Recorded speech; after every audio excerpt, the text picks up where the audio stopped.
नमस्कार, मी सहयोगिता आणि आपण पाहत आहात विदर्भ सत्यजित लाईव्ह न्यूज। पाहूया आजची विशेष बातमी। महाकुंभ मेळ्यात स्नान केल्याने मोक्ष प्राप्ती मिळते। हरिभक्त परायण गोपाल महाराज पितळे। महाकुंभ मेळ्याकडे जागतिक भाविकांचा कल वाढतच आहे। आपण पाहत आहात विदर्भ सत्यजित लाईव्ह न्यूज। आमचे मुख्य संपादक उद्धव फांगाळ यांनी दिलेल्या माहितीनुसार कुंभमेळ्यात घडलेली घटना ही दुर्दैवी आहे। मात्र तिचं भांडवल करून धर्मश्रद्धा संपवण्याचा काही लोकांचा डाव अपयशी होणं हे एक सूचिन्ह आहे, अशी भावना मेहकरचे श्री गोपाळ महाराज पितळे यांनी व्यक्त केली। श्री क्षेत्र ज्ञान मंदिर मठात विदर्भ सत्यजित न्यूज चॅनलशी बोलताना त्यांनी कुंभमेळ्याच्या परंपरेचं नेमकं महत्त्व आणि पौराणिक इतिहास सविस्तर स्पष्ट केला। इतरत्र कधीही ज्यांचं दर्शन होत नाही अशा साधूंचं दर्शन आणि त्यांच्या स्नानानंतर अधिक पवित्र झालेल्या तीर्थामध्ये स्नान करण्यासाठी 40 कोटीच्या संख्येत जनसमुदाय जमला। हा धर्म भावनेच्या दृष्टीने शुभ संकेत आहे। मेहकर तालुक्यातून 4 ते 5 हजार लोक कुंभमेळ्यात गेलेले आहेत, अशी माहिती सांगून त्यामध्ये विशेषतः तरुणांचा भरणा जास्त आहे, याचा विशेष आनंद त्यांनी व्यक्त केला। 144 वर्षानंतर येणाऱ्या महाकुंभाचा योग आपल्या आयुष्यात आलेला आहे, हे आपलं भाग्य आहे, असं धन्यतेचे उद्गार गोपाल महाराज पितळे यांनी शेवटी काढले। नमस्कार, आपण पाहतात विदर्भ सत्यजित लाईव्ह न्यूज। मी उद्धव फांगाळ। आपण आहोत आज मेहकर शहरामध्ये।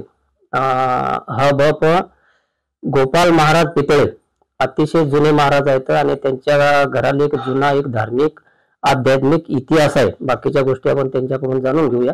आपण त्यांच्याकडे यासाठी आलो की उत्तर प्रदेश मध्ये कुंभमेळा सुरू आहे। आपलं प्रयागराज जे आहे त्या ठिकाणी कुंभमेळा सुरू आहे। आपल्या भारत देशाला एक धार्मिक आध्यात्मिक संस्कृती आहे। महाभारत, रामायण आणि इतर काही गोष्टी पहिले जुना इतिहास होऊन गेलेला आहे आणि हा जो कुंभमेळा सुरू आहे हा जवळपास 144 वर्षानंतर आलेला आहे। काही गोष्टी आपण गोपाल भाऊ महाराज पितळे महाराज यांच्याकडून जाणून घेऊया। महाराज नमस्कार। नमस्कार। तुमचं विदर्भ सत्यजित चॅनल मध्ये स्वागत आहे। धन्यवाद। गेल्या अनेक वर्षानंतर म्हणजे शेकडो वर्षानंतर एक उत्तर प्रदेश म्हणजे भारत देशामध्येच उत्तर प्रदेशमध्ये प्रयागराज या ठिकाणी कुंभमेळा सुरू आहे आणि भारत देशातून नव्हे तर देशाच्या बाहेरून सुद्धा एक धार्मिक सर्वसामान्य माणूस त्या ठिकाणी जात आहे, स्नान करत आहे, पाप पुण्य काहीतरी आहे त्या ठिकाणी असं म्हणतात। काय सांगाल या कुंभमेळ्याबद्दल? एक जनजागृती व्हावी, लोकांना माहिती व्हावी, त्याचा इतिहास काय आहे किंवा त्या ठिकाणी गेल्यानंतर एक माणसाला एक आत्मिक शांतता किंवा काय मिळते, काय सांगा? भारतातला कुंभमेळा ही शेकडो नव्हे, हजारो नव्हे तर लाखो वर्षांपासूनची परंपरा आहे। म्हणजे जगाच्या इतिहासाचा जर वेध घेतला तर जर एखादी सर्वात प्राचीन प्रथा किंवा परंपरा कोणती आहे याचा शोध जर घेतला तर त्याला प्रकर्षानं सर्वानुमते कुंभमेळा हे नाव येईल। याचं कारण आता त्याचा पौराणिक कथाभाग बहुतेक सगळ्यांना माहिती आहे, तो सांगून काही फार वेळ घेण्याची गरज नाही। देवदानवांचं युद्ध झालं त्यावेळेला त्या समुद्र मंथनातून 14 रत्न निघाले। त्या 14 रत्नांमध्ये एक अमृत निघालं आणि त्या अमृतासाठी मग देवदानव हे आपसात भिडले। ती परंपरा त्या काळापासून आजतागायत जशीच्या तशी सुरू आहे आणि मग ते अमृत कुंभ पळवून देत असताना त्या अमृताच्या गड्यातले कुंभातले 4 थेंब हे 4 ठिकाणी पडले। ज्या 4 ठिकाणी पडले प्रयागराज, हरिद्वार, उज्जैन आणि नाशिक, या 4 ठिकाणी 12 वर्षातून एक वेळेला कुंभमेळा भरण्याची तेव्हापासून पद्धत सुरू झाली, प्रथा सुरू झाली। जगातल्या सगळ्या सणांचा विचार जर केला, एवढ्या मोठ्या संख्येने जनसमुदाय एकाच कार्यक्रमात एकाच क्षेत्रात एकाच ठिकाणी जमण्याची ही एक अद्वितीय आणि अपूर्व अशी परंपरा आहे आणि लाखो वर्षांचा इतिहास असल्यामुळे जशी लाखो वर्षांपासून ज्या परंपरा, विधी, प्रथा, पद्धती ज्या अनुषंगाने सुरू आहे, ज्या पद्धतीने सुरू आहे तशाच पद्धतीने त्या सुरू आहेत। मुहूर्त तसेच आहेत, तिथ्या तशाच आहेत, त्याच्यामध्ये यत्किंचितही प्रचंड मोठा काळ बदलला, खूप मोठा परिघ सगळा बदलला अनेक राजे रजवाडे येऊन गेले, अनेक शाळा आल्या, अनेक 750 वर्ष तर भारतामध्ये जवळजवळ मुघलांचं शासन होतं, 150 वर्ष इंग्रजांचं शासन होतं. त्यापूर्वीचा काळ हा अतिशय म्हणजे दुर्गम आणि दुर्लभ आणि ज्याच्यामध्ये अगदी सुविधांचा अभाव होता असा होता. पण त्याच प्रथा परंपरा प्राणपणानं आपल्या भारतातल्या साधूंनी जिवंत ठेवल्या आणि तशाच पद्धतीने त्या आजतागायत सुरू आहेत. महाराज एक प्रश्न आहे माझा. 12 वर्षांनी जो कुंभमेळा होत असतो नाशिक, हरिद्वार अशा वेगवेगळ्या ठिकाणी, त्याच्यापेक्षा हा शेकडो वर्षानंतर म्हणजे बहुतेक 144 वर्षानंतर हा कुंभमेळा होत आहे. याला एक हिंदू संस्कृती म्हणा किंवा आध्यात्मिक धार्मिक मध्ये एक वेगळं महत्व आलेलं आहे, याबद्दल काय सांगा? कुंभमेळा म्हटला की 12 या संख्येला महत्व आहे. दर 12 वर्षांनी कुंभमेळा भरतो आणि त्याचा मग दर 6 वर्षांनी प्रयागराजला अर्धकुंभही भरतो, पण तो अर्धकुंभ असतो. 12 वर्षांनी कुंभमेळा म्हणजे पूर्ण कुंभ. तर प्रयागराजला भरणारा जो कुंभमेळा आहे, प्रयागराजचं एक आगळं वेगळं महत्व आहे. त्यातही या 4ही क्षेत्रांमध्ये उत्तर प्रदेशचे मुख्यमंत्री योगी आदित्यनाथ यांनी ते जुनं प्राचीन नाव पुन्हा पुनर्जीवित केलं. ही एक आनंदाची घटना घडली. आणि दर 12 वर्षांनी प्रयागराजला भरणारा कुंभमेळा हा एकदा भरल्यानंतर असे सलग 12 वर्ष, असे सलग 12 वेळा हे आवर्तन ज्या वेळेला पूर्ण होते तेव्हा 12 गुणिले 12 144. ह्या वेळेसचा आलेला हा जो महाकुंभ आहे, ज्याला महाकुंभ म्हणतात, आपल्या सर्वांचं भाग्य आहे की आपल्या सर्वांच्या आयुष्यामध्ये हा योग आलेला आहे. आणि तुम्ही अशा वेळेला माझी मुलाखत घेत आहात की 3 तारखेला जे शाही स्नान होणार आहे, त्या शाही स्नानाच्या दिवशी तिथली स्नान करण्यासाठी, पर्वणी साधण्यासाठी आम्ही जाणार आहोत. आणि आम्ही निघण्याच्या वेळेला तुम्ही अगदी योग्य वेळेला ही मुलाखत घेतात. आणि आपल्या आयुष्यात हा योग आला हे आपलं मत भाग्य. कारण 12 गुणिले 12 144. त्यानंतर ह्यानंतर पुन्हा दर 12 वर्षांनी पुन्हा 140 वर्षानंतर महाकुंभचा योग येणार आहे. महाराज दुसरा प्रश्न असा की त्या ठिकाणी गेल्यावर एक आख्यायिका आहे, म्हणजे लोकांमध्ये भावी भक्तांमध्ये चर्चा किंवा बोलल्या जात आहे किंवा या ठिकाणी जर त्रिवेणी संगम आहे, त्या ठिकाणी जर आपण या वेळेमध्ये म्हणजे महाकुंभाच्या वेळेमध्ये जर आंघोळ केली, स्नान केलं तर मोक्ष प्राप्ती होते, याबद्दल काय सांगा? 2 मिनिट मी याच्यासाठी घेतो. गंगा, यमुना आणि सरस्वती तिन्ही नद्यांचा संगम तिथे तिन्ही संगम आहे. सरस्वती गुप्त रूपानी आहे आणि ते क्षेत्र महात्म्य तर अनादी आहे, प्राचीन आहे. क्षेत्र महात्म्य तर सर्व काळ आहे. पण या कुंभमेळ्याच्या पर्व काळामध्ये साधारणतः हा एक अंदाजे 1.5 महिन्याचा जो पर्व काळ असतो, या पर्व काळामध्ये 6 शाही स्नान असतात.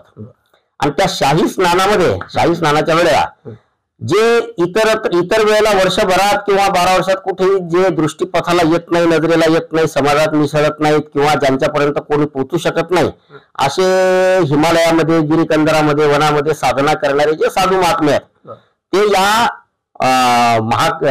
कुंभमेळ्याच्या कालावधीमध्ये शाही स्नानाच्या दिवशी त्यांचं शाही स्नान करण्यासाठी येतात.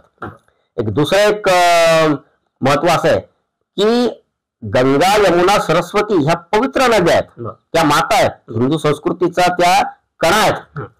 त्याच्यामध्ये स्नान केल्यानंतर निश्चितपणे निवृत्ती होते. याचे अनेक प्रमाण आहेत, जगद्गुरु तुकाराम महाराजांचे प्रमाण आहेत.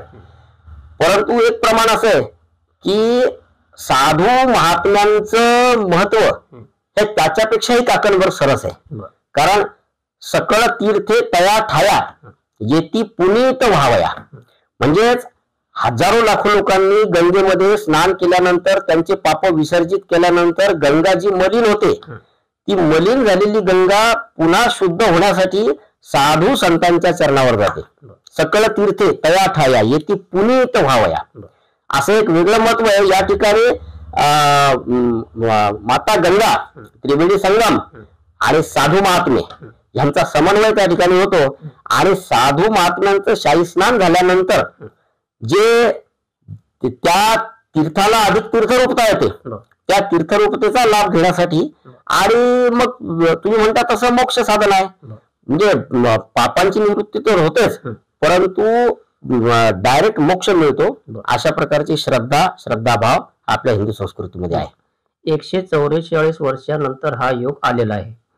उत्तर प्रदेशमध्ये महाकुंभामध्ये जवळपास आतापर्यंत 40 करोड लोक तिथं भाविक भक्त सहभागी झालेले आहे असे वृत्तवाहिन्यावर सांगण्यात येत आहे.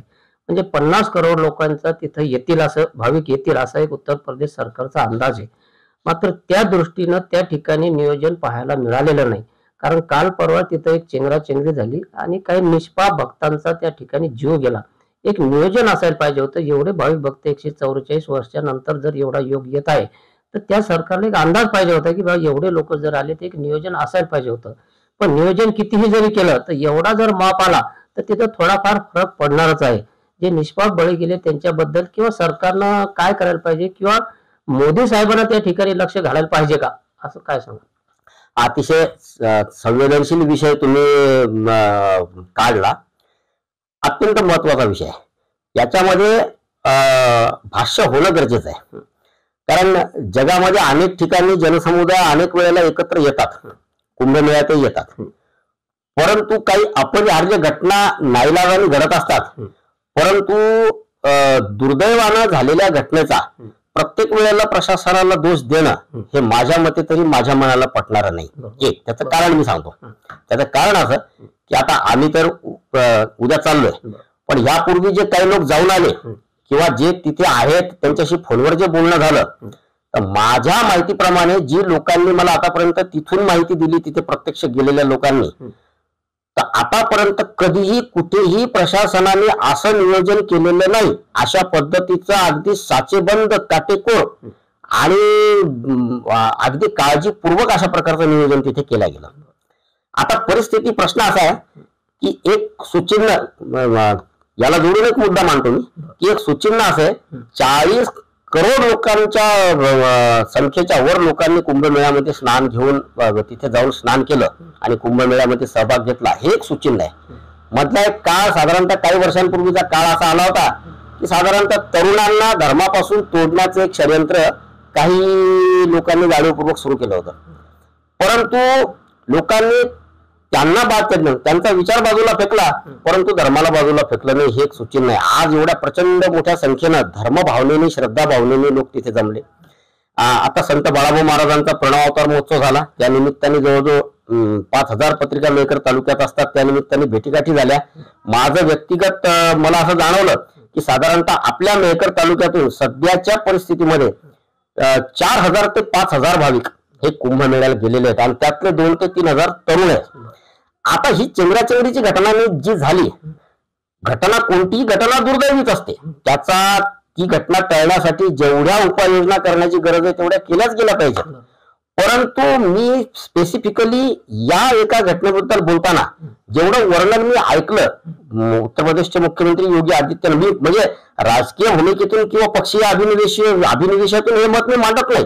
मी एक श्री नरसिंह संस्थानचा, संत बाळाभाऊ महाराजांच्या संस्थानचा एक प्रतिनिधी आणि कीर्तनकार म्हणून मी माझं मत मांडतोय की जेवढ्या लोकांशी मला बोलणं झालं, प्रशासनाची त्याच्यामध्ये काही हलगर्जी किंवा निष्काळजीपणा आहे असं दिसत नाही. झालं असं की योगी आदित्यनाथांच्या एका भाषणातही ते वाक्य आहे की साधारणतः मौनी अमावस्येच्या दिवशी 6 करोड लोक येतील असा अंदाज आहे, पण 10 करोड लोक जरी आले तरी त्याचं नियोजन प्रशासनाने केलेले असं ते बोलले होते. प्रत्यक्षात जिथे 6 करोड येण्याचा अंदाज आणि 10 करोडची व्यवस्था, तिथे जर 40 करोड येऊन राहिले तर थोडंसं आता नियोजन त्याला दोष देण्यात अर्थ नाही. एक दुसरी गोष्ट, अनेक धर्मांच्या बाबतीमध्ये, अनेक धर्मांच्या कार्यक्रमामध्ये हे प्रसंग होतात. हज यात्रेमध्ये सुद्धा गेल्या वर्षी खूप मोठ्या प्रमाणामध्ये चेंगराचेंगरी होऊन जीव गेले. त्याच्यामध्ये त्या प्रथेचा, परंपरेचा, धर्माचा किंवा प्रशासनाचा दोष असतोच असं नाहीये. काही घटना या अशा असतात की दुर्दैवी असतात. त्याच्याबद्दल म्हणजे त्या घटनांचं समर्थन कधीही होऊ शकत नाही, कोणीही करू नये. परंतु काही घटना या अपरिहार्यपणे स्वीकाराव्या लागतात. एक उदाहरण सांगतो. समृद्धी महामार्ग तयार झाला, खूप मोठे अपघात झाले. आता समृद्धी महामार्ग तयार करण्याची भूमिका अपघात व्हावेत अशी नव्हती, परंतु काही काळ झाले. दुसरी गोष्ट, आता अपघातांची मालिका कमी सुद्धा झाली.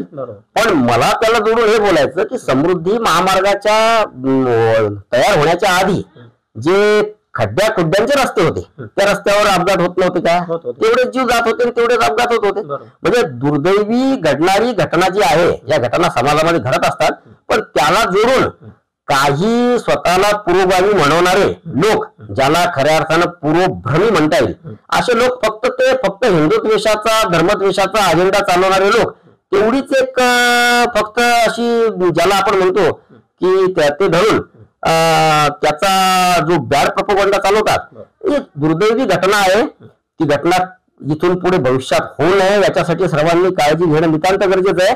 पण माझं व्यक्तिगत मत जर विचाराल तर जर तिथल्या सध्याच्या वर्तमान सरकारनं ज्या उपाययोजना, जे प्रशासनानं जे नियोजन केलं ते जर नसतं तर जी घटना घडली ती त्याच्यापेक्षा 10 पटीने किंवा 100 पटीने जास्त प्रमाणात ती घडू शकली असती. त्यामुळे दुर्दैवी घटना आहे, त्याच्याबद्दल खेद संवेदना व्यक्त करणं हे आपलं काम आहे. पण त्याला जोडून ही घटना घडल्यानंतर सुद्धा तिथे जाण्याचा, आता आम्ही उद्या निघालो, एवढी जरी घटना घडली तरी भाविकांचा श्रद्धाभाव आणि निष्ठा ही दळलेली नाही. आम्ही सुद्धा तिथे जाणार आहोत. तिथे जाण्याचा, आता आम्ही उद्या निघालो, एवढी जरी घटना घडली तरी भाविकांचा श्रद्धाभाव आणि निष्ठा ही दळलेली नाही. आम्ही सुद्धा तिथे जाणार आहोत. महाराज, एक दुसरा प्रश्न आहे. आमच्या विदर्भ सत्यजित चॅनलच्या माध्यमातून कुंभमेळ्यासाठी जाणाऱ्या किंवा अजून जाऊन आलेल्या किंवा पुन्हा जाणाऱ्या भाविक भक्तांसाठी तुम्ही काय आवाहन करता? होता माझं आव्हान स्पष्ट, अगदी निसंदिग्ध एक आव्हान मी करणार. आम्ही जगद्गुरु तुकाराम महाराजांचे पठ्य आहोत आणि अंगावर भगवे कपडे आहेत म्हणजे तो परिपूर्ण साधू आहे किंवा त्याच्या अंगी साधुत्व आहेच असं मानणारा वारकरी संप्रदाय नाही आणि आम्ही नाही. भगवे तरी श्वान सहज वेश त्याचा. जगद्गुरु तुकाराम महाराज सांगतात की भगवे कपडे अंगात आहे म्हणून जर त्याला साधू म्हणत असाल तर पुत्र तर मग स्वभावतः त्याचा रंगच भगवा असतो. भगवे तरी श्वान सहज वेश त्याचा. हा वारकरी संतांची जी परंपरा आहे, भावधारा आहे, भक्तिधारा आहे, ही चिकित्सक परंपरा आहे, परीक्षा घेणारी परंपरा आहे, परीक्षा घेणारा संप्रदाय आहे. त्यामुळे आणि जगद्गुरु तुकाराम महाराजांचे आम्ही अनुयायी आहोत. तुका म्हणे मज कळते चाचणी, बडबडीची वाणी अथवा सत्य, ही वाणी बडबडीची आहे का सत्य आहे याची परीक्षा घेण्याची कुवत जगद्गुरु तुकाराम महाराजांनी, ज्ञानेश्वर महाराजांनी, नामदेव महाराजांनी भाविकांमध्ये निर्माण केलेली आहे. माझं आव्हान असं आहे की कुंभमेळ्याला जे जातील, गेले असतील किंवा जातील, हजारो साधू तिथे आहेत. सगळेच साधू, सगळेच दिसणारे साधू हे असणारे साधू असतील असं नाहीये. हे म्हणून मी निसंदिग्ध आणि स्पष्टपणे बोललो. पण त्याची नेमकी यथावत परीक्षा आपण करू शकणार नाही किंवा वरपांगी वरच्या वेशावरून त्याची परीक्षा होणे शक्य नाही. त्यामुळे दिसणारा, भेटणारा आणि स्नान करणारा प्रत्येक साधू हा भगवत रूप आहे आणि साधू स्वरूपच आहे असा श्रद्धाभाव मनाशी बाळगून प्रत्येकाच्या चरणी लीन होण्याचा प्रयत्न करावा. आणि शाही स्नानामध्ये साधूंच्या स्नानानंतर, संत महात्म्यांच्या स्नानानंतर त्या गंगेला, त्या तीर्थाला आलेली जी पवित्रता आहे त्या पवित्रतेचा स्पर्श आपल्याला व्हावा म्हणून स्नान करावं. आणि सर्वाभूती भगवत भाव आणि म्हणजे वासुदेव सर्वमिती हे जे वचन आहे, त्यामुळे अख्खं जग अवघे देव, सगळं जग हे देवच जगाच्या स्वरूपाने नटलेला आहे. त्यामुळे मिळणारा, भेटणारा, दिसणारा प्रत्येक साधू हा खरा साधूच आहे असं समजून चालावं आणि नतमस्तक व्हावं. ते गोपाल महाराज पितळे आपल्यासोबत उत्तर प्रदेशमध्ये प्रयागराजमध्ये जे 144 वर्षानंतर एक महाकुंभाचे आयोजन केलेलं आहे त्या ठिकाणची अतिशय परिपूर्ण माहिती त्यांनी सांगितली. भाविकांनी आणि जगातील किंवा मेहकर परिसरातील जिल्ह्यातील सर्व भाविकांनी त्या ठिकाणी जाऊन स्नान करावे. आणि उत्तर प्रदेशमध्ये जी काही थोडीफार चंगराचंगीची घटना घडलेली आहे त्या ठिकाणच्या सरकारनं अतिशय नियोजनबद्ध त्या ठिकाणी सुरक्षा व्यवस्था केलेली आहे. मात्र हा महाकुंभ पाहता अपेक्षेपेक्षा जास्त भाविक त्या ठिकाणी आल्यामुळे थोडीसे नियोजन बिघडलेलं आहे. तरी उत्तर प्रदेश सरकारनं नियोजन केलेलं आहे आणि गोपाल महाराज पितळे सुद्धा आज उद्या महाकुंभ स्नान करण्यासाठी जात आहेत. तुम्ही आम्हाला वेळ दिला, महाकुंभाची परिपूर्ण माहिती सांगितली त्याबद्दल तुमचे धन्यवाद. बातमी आवडल्यास लाईक करा, शेअर करा आणि सबस्क्राईब मात्र नक्की करा.